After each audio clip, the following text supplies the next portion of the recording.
Hello friends, welcome to నవలా హృదయం. ఈ వీడియోలో మనం వసంత శిశిరం నావెల్ నెక్స్ట్ పార్ట్ చూడబోతున్నాం. కథలోకి వెళ్ళిపోదాం రండి. మీరింకా కలవలేదంటే మీరు వెళ్లేలోపు కార్యానికి ముహూర్తం పెట్టిస్తాము అంటూ గుండెల్లో బాంబు పేల్చుతుంది వసుంధర. ఆ మాట వినడమే ఆలస్యం. అలాంటిదేం అవసరం లేదమ్మా, నేను వెళ్తున్నా, ఆయన ఎదురు చూస్తూ ఉంటారు అంటూ గబగబా వంటగది బయటకు వచ్చింది శిశిర. అప్పుడే వసంత్ ఆమెకు ఫోన్ మాట్లాడుతూ మెట్ల దగ్గరకు వస్తూ కనిపించాడు. అతడు తన ఫోన్ మర్చిపోవడంతో మళ్ళీ వెనక్కొచ్చాడు. శిశిర వెనకే వచ్చిన వసుంధర వసంత్ ముందు శిశిరతో ఇంకేదో మాట్లాడబోయేంతలో ఆమెను ఆపేసి వసంత్ వంక చూసింది శిశిర. అతడు ఫోన్ మాట్లాడుతూ వారి వంక బ్లాంకా చూసి మెట్లెక్కాడు. శిశిర అతని వెనుక వెళ్లడంతో అక్కడితో ఆ సంభాషణకు తెరపడింది.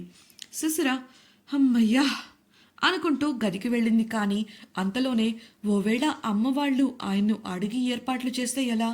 అయ్యయ్యో, ఇప్పుడు ఆయన ఏమంటారు అనుకుంటూ మంచినీళ్ల చెంబు మంచం పక్కన ఉన్న బల్లపై పెట్టి గోళ్లు కొరుకుతూ బుర్ర చించుకుంది. ఇంతలో తినడానికి వెళ్లే ముందు అతడు గదికిరా, నీతో పనుంది అన్న మాట గుర్తుకు వచ్చి కంగారెక్కువగా వెళ్లి గది బయట తొంగి చూసింది. వసంత్ అక్కడి వసారాలో నిలబడి కిషోర్తో ఫోన్ మాట్లాడుతున్నాడని అర్థమై తలుపు వేసి గబగబా గది సర్దేసింది. వసారాలో ఫోన్ మాట్లాడుతున్న వసంత్ ఆఫీస్ విషయాల గురించి చాలాసేపు కిషోర్తో చర్చించాడు. చివరగా ఫోన్ కట్ చేసి ఒళ్ళు విరుచుకొని శిశిర గదిలో తన కోసం ఎదురుచూస్తూ ఉంటుంది అన్న ఆశతో వచ్చి తలుపు తెరిచిన అతడికి చీకటి స్వాగతం పలికింది. కేవలం చిన్న బెడ్ లైట్ మాత్రమే ఉండటంతో తలుపు వేశాడు. ఆ వెలుతురులో అప్పటికే మంచంపై ముసుగు కప్పిన శిశిర కనిపించి కళ్ళు చిన్నవి చేసి చూశాడు. వెళ్ళి మరోవైపు మంచంపై పడుకున్న అతనికి తన పక్కనే మెత్తగా ఏదో తగలగా అది తీసి చూడగా ఒక దిండు. శిశిరపై కప్పి ఉన్న దుప్పటిని తొలగించగా తల నుండి పాదాల వరకు ఆమె దిండ్లతో మంచాన్ని నిలువుగా 2 భాగాలుగా విభజించిందని అర్థమైంది. మళ్ళీ ఎక్కడ అతడు దిండు లాగేస్తాడో అని బలంగా వాటిపై కాళ్ళు చేతులు వేసుకొని మరీ పడుకుంది. అయితే కళ్ళు మూసుకొని ఉన్న ఆమెను చూసిన వసంత్ ఆమె కనురెప్పల కింద కనుగుడ్లు కదలడం గమనించాడు. ఆమె ఇంకా నిద్రపోలేదని అర్థమై క్షణంలో దిండ్లు లాగిపడేసి ఆమెను తన కౌగిలిలో ఒడిసి పట్టుకున్నాడు. అతడు అలా చేయడంతో కంగారు పడినప్పటికీ బయటపడలేదు శిశిర. అలా చేస్తే తన నాటకం తెలిసిపోతుందని భయం. అందుకే అలాగే కళ్ళు మూసుకొని ఉండగా వసంత్ 5 నిమిషాలు ఆమెను అలానే చూస్తూ ఉన్నాడు. ఆమె కళ్ళు తెరుస్తుందేమోనని. అలా ఎందుకు తగ్గుతుంది శిశిర? అస్సలు తగ్గకుండా అలాగే ఉండటంతో నిద్ర నటించింది చాలే, కానీ కళ్ళు తెరు అన్నాడు వసంత్ నవ్వుతూ. అయినా ఆమె కదల్లేదు. లేవకపోతే ఫస్ట్ నైట్ అరేంజ్మెంట్స్ చేయించేస్తా అన్నాడు ధీమాగా.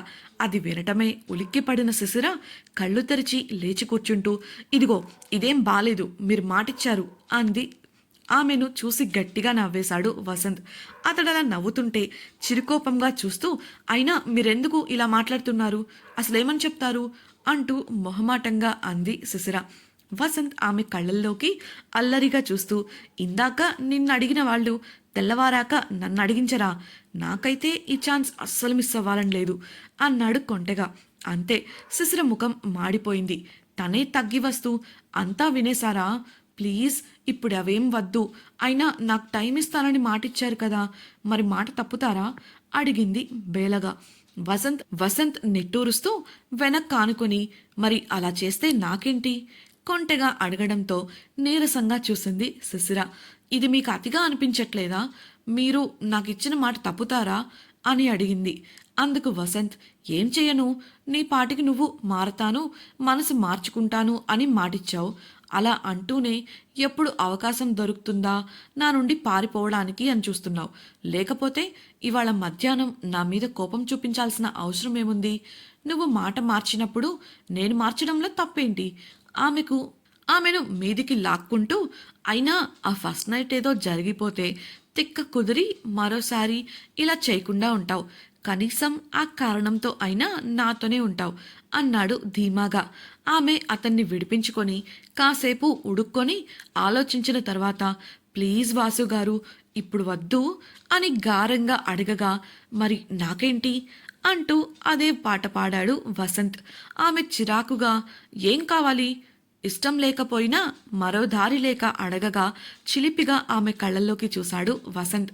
ఆ చూపుతోనే ఆమె నాకేదో మూడింది అని మనసులో అనుకుంటూ ఉండగా, ఇక్కడ ఉన్నంత కాలం నాకు నువ్వు ఎదురు చెప్పకూడదు, నేను చెప్పినవి చేయాలి, ఏదైనా చేస్తే ఆపకూడదు అన్నాడు వసంత్. ఆ కండిషన్లో ఏదో తిరకాసుంది అని అనిపిస్తున్నా శిశిరకు ఒప్పుకోక తప్పలేదు. అలా అయితే నాకు కూడా ఓకే, నన్ను అడిగితే ఫస్ట్ నైట్ జరగకుండా మేనేజ్ చేస్తాను అంటూ సర్దుకొని మంచంపై పడుకున్నాడు అతడు. ఆమె కూడా మాడిపోయిన ముఖంతో మరోవైపు తిరిగి పడుకోగా అమాంతం ఆమెను వెనుకగా హత్తుకున్నాడు అతడు. ఆమె ఉలిక్కిపడి ఏం చేస్తున్నారు మీరు అని విడిపించుకోబోగా, ఇప్పుడే కదా ఏం చేసినా చెయ్యనివ్వాలి, ఆపకూడదు అన్నాను, అప్పుడే మర్చిపోయావా? చెవిలో గుసగుసగా చెప్పి నాకు నిద్రొస్తుంది కదలకు అని ఇంకా గట్టిగా ఆమెను హత్తుకొని కళ్ళు మూసుకున్నాడు.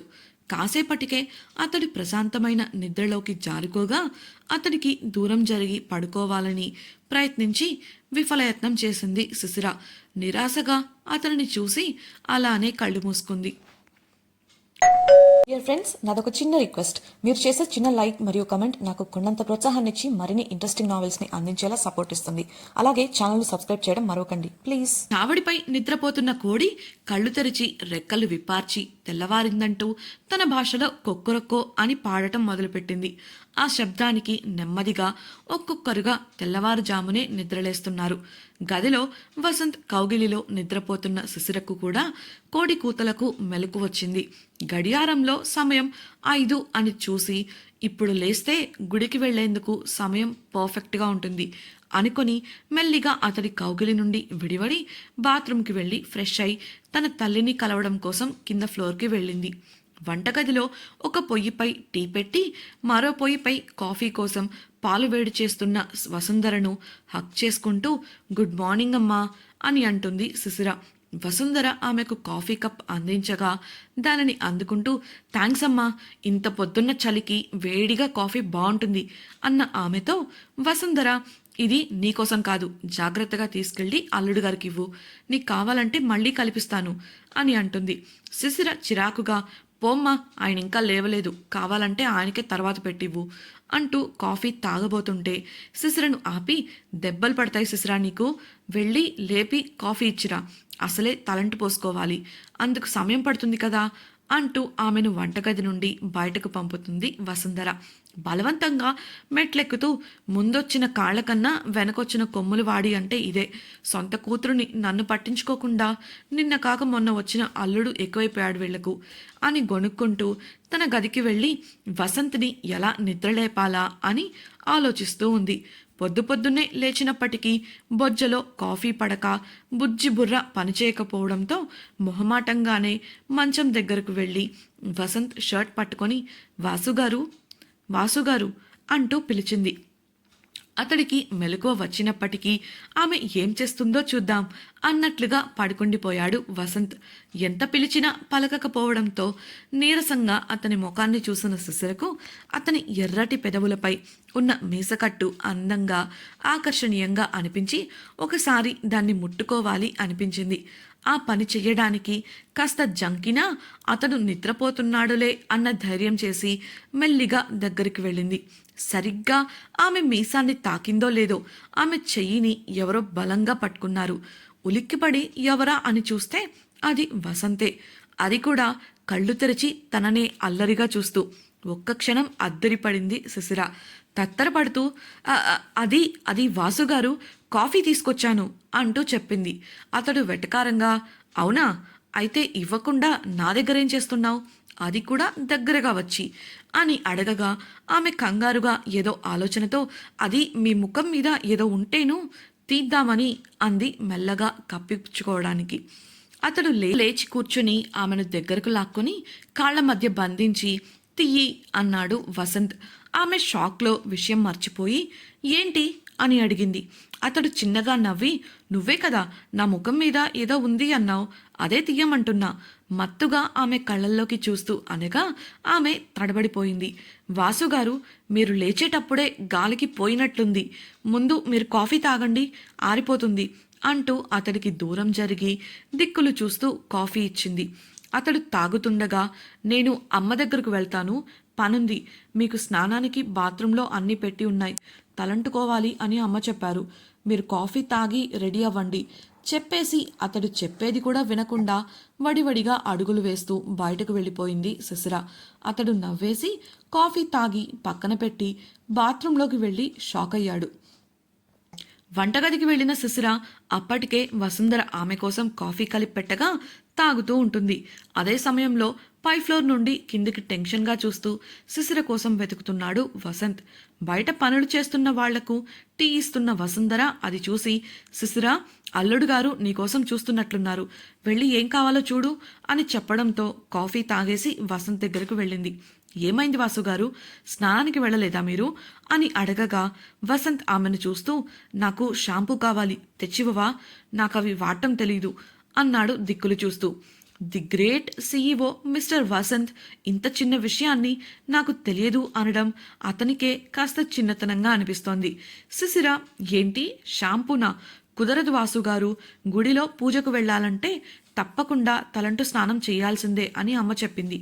ఇందులో తెలియకపోవడానికి ఏముంది, నూనె పెట్టుకొని కుంకుడు రసంతో తలస్నానం చేయడమే కదా అంటూ చాలా తేలికగా మాట్లాడేసింది. వసంత్ నీరసంగా నిట్టూచి ఆమె చేయి పట్టుకొని, ప్లీజ్ శిశిరా, నాకు కొంచెం సాయం చేయి అని అడుగుతుంటే కంగారుగా ఒక్కడుగు వెనక్కి వేస్తూ, ఓయ్ ఏంటి మీరు, వదిలితే నన్ను మీకు స్నానం చేయించమనేలా ఉన్నారుగా అంటుంది శిశిర చిరుకోపంగా. ఆ మాట విని, అంతకన్నా భాగ్యమా నాకు, ఆ రోజు కోసం నేను చాలా రోజులుగా ఎదురు చూస్తున్నాను అంటూ తనలో తనే గొణుక్కుంటాడు వసంత్. అతడు అనేది సరిగ్గా వినపడక, ఏంటి అంటున్న శిశిరతో, అదేం లేదు, ప్లీజ్ హెల్ప్ చేయవా మరోసారి గారంగా అడుగుతాడు వసంత్. శిశిర ఒక్క క్షణం ఆలోచించి, ఉండండి నేనిప్పుడే వస్తా అంటూ క్రింద పనిచేస్తున్న వసుంధర దగ్గరకు వెళుతుంది. శిశిర, అమ్మా, రంగయ్య తాత ఉంటే పిలవ్వా, మీ అల్లుడికి తలంటు పొయ్యాలి, ఆయన పట్నంలో పెరిగిన మనిషి కదా, షాంపూలతో తలస్నానాలు చేయడమే అలవాటు తప్ప ఇలా నూనె పెట్టి కుంకుడుగాయలతో తలంటుకోవడం తెలియదు అని అంటుంది తల్లితో. వసుంధర హడావిడిగా పనులు చేస్తూ రంగయ్య బాబాయ్ గుడి దగ్గర పూజ కోసం చేయవలసిన ఏర్పాట్లలో హడావిడిగా ఉన్నారు. ఇప్పటికిప్పుడంటే ఇంటికి రావడం కుదరదు, అయినా మీ ఆయనకు నువ్వే తలంటు పోయొచ్చు కదా అంటుంది శిశిరతో. డియర్ ఫ్రెండ్స్, నాదొక చిన్న రిక్వెస్ట్. మీరు చేసే చిన్న లైక్ మరియు కమెంట్ నాకు కొండంత ప్రోత్సాహాన్ని ఇచ్చి మరిన్ని ఇంట్రెస్టింగ్ నావెల్స్ ని అందించేలా సపోర్ట్ ఇస్తుంది. అలాగే ఛానల్ సబ్స్క్రైబ్ చేయడం మరవకండి ప్లీజ్. మాటతో శిశిర గొంతులో వెలక్కాయ పడ్డట్టయింది. అమ్మో నేనా, నాకు రాదు, తప్పించుకోవాలని అన్నది శిశిర. అందుకు వసుంధర కోపంగా శిశిరను చూస్తూ, శిశిర, నీ వేషాలు నా దగ్గర కాదు, మీ నాన్నకు నేను తలంటుతుంటే ఎన్నిసార్లు నువ్వు మధ్యలో దూరిపోయలేదు, మీ ఆయనకు త్వరగా పోసేసి నువ్వు కూడా త్వరగా సిద్ధమై కిందికి రా, మీకోసం మీ అరమర్లో బట్టలు పెట్టాను అంది వసుంధర. శిశిర, అమ్మా ప్లీజ్ నన్నొదిలేయి, నా వల్ల కాదు, ఆయనకు నేను పొయ్యను కంగారుగా చెప్తుంటే ఆమెను వసుంధర అనుమానంగా చూస్తూ, నిజం చెప్పు శిశిర, నువ్వు అబ్బాయి కలిసే ఉంటున్నారా, లేక ఇంకా అంటూ మాట్లాడబోతున్నంతలో ఆమెను ఆపి, అలాంటిదేం లేదమ్మా, మేం బాగానే ఉన్నాం అని చెప్తుంది శిశిర నవ్వుతూ. వసుంధర, అయితే ఇంకేంటి, వెళ్ళి అల్లుడికి తలంటి నువ్వు కూడా త్వరగా సిద్ధమైరా, అవతల గుడిలో పూజకు సమయం అవుతుంది అంటూ హడావిడి పెట్టి అక్కడి నుంచి వెళ్ళిపోతుంది. ఈ తలంటు స్నానం నా కొంప ముంచింది అనుకుంటూ ఏడుపు ముఖంతో పైకి చూసిన శిశిరకు ముసిముసిగా నవ్వుకుంటూ తన వైపే కొంటెగా చూస్తూ కనిపించాడు వసంత్. ఇప్పుడు ఏం జరగబోతోంది? శిశిర వాళ్ళు సమయానికి గుడికి చేరుకోగలరా? గుడిలో ఎలాంటి సంఘటనలు చోటు చేసుకోబోతున్నాయి తెలుసుకోవాలనుకుంటున్నారా? ఛానల్ను సబ్స్క్రైబ్ చేసి రాబోయే ఎపిసోడ్స్ తప్పకుండా వినేయండి. మీకు ఈ వీడియో నచ్చినట్లయితే లైక్ చేసి మీ సన్నిహితులతో షేర్ చేయండి. మీ అభిప్రాయాలను మాతో పంచుకోవడం కోసం కామెంట్ సెక్షన్లో తెలియజేయగలరు. ఇట్లు మీ నవలా హృదయం team. Thank you for listening.